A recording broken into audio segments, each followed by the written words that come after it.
All right, guys, let's look at quarterback prospect 2022, Richard Torres. And just to give you guys a little bit of background on Richard, he ended up, I believe, like tearing his ACL or having a knee injury that sidelined him his entire senior season. So Richard is still trying to recover from that.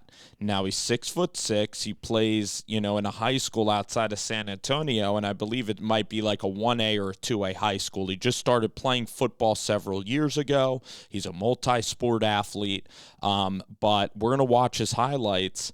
And, Scott Frost, I mean, he said it accurately. He wasn't, that heavily recruited, you'd think, as a quarterback, a guy that could be heavily recruited. But I'll tell you, kind of like Heinrich Harburg, I am really excited about Richard Torres, maybe even more than Heinrich Harburg in some ways. But, you look at this quarterback, and wow, it looks like he barely flicks the ball and it goes down the field. So we're going to watch these highlights together here. You're going to see here Richard Torres. You're going to see that he's a physical runner inside, even though that he's very thin at 6'6".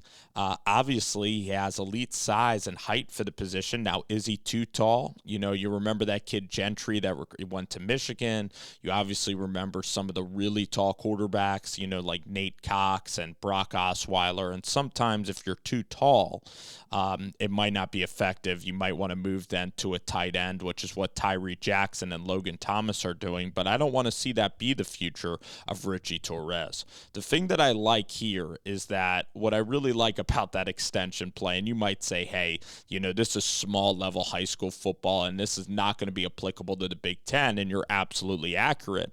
But the thing that he does show is patience. So when if you're a defensive coordinator and you're going to rush three, all right, you want a quarterback that can extend and that also is not going to panic. There's some quarterbacks that can run a fast 40 time, but how good are a quarterback's instincts? And here, he does show great instincts. Kyler Murray at the University of Oklahoma, I remember having this conversation. I thought he played great in the Big 12 title game against Texas, but people were like, he has all day to throw. His O-line just gives him all this time.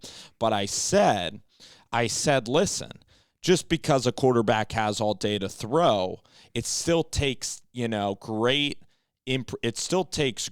skill to still wait for plays to develop. That's what Joe Burrow does so well. That's what all, great quarterbacks do, is that, listen, the eternal clock can happen, but if you're going to rush three, you want to be really comfortable. And Torres here in this video, he is so comfortable. The thing that you like, he has elite traits as a quarterback prospect, which is why I'm surprised he's not even, a high 3-star quarterback that is going to Purdue or that got other offers. Because look at this throw out here. This is a little like Jimmy Garoppolo. He doesn't really have his feet completely set. Leaning away from the throw, he still can make a far hash throw with velocity on time. So he has a quick release. What do you look for in a quarterback? Quick release, size, mobility, good instincts. This kid has it.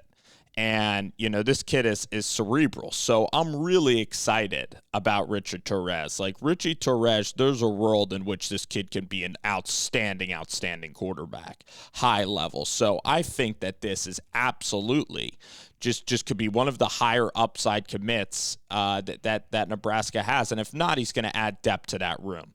You might have Purdy come involved. Mark Whipple wants competition. You have Heinrich, who has a really big arm. Logan Smothers, a lot of the fan base still likes Smothers. He did very well in that Iowa game. If he had a big fourth quarter, Logan, it would have went so far into Logan being the front runner for the job next year. You might have even had the Casey Thompson debate, but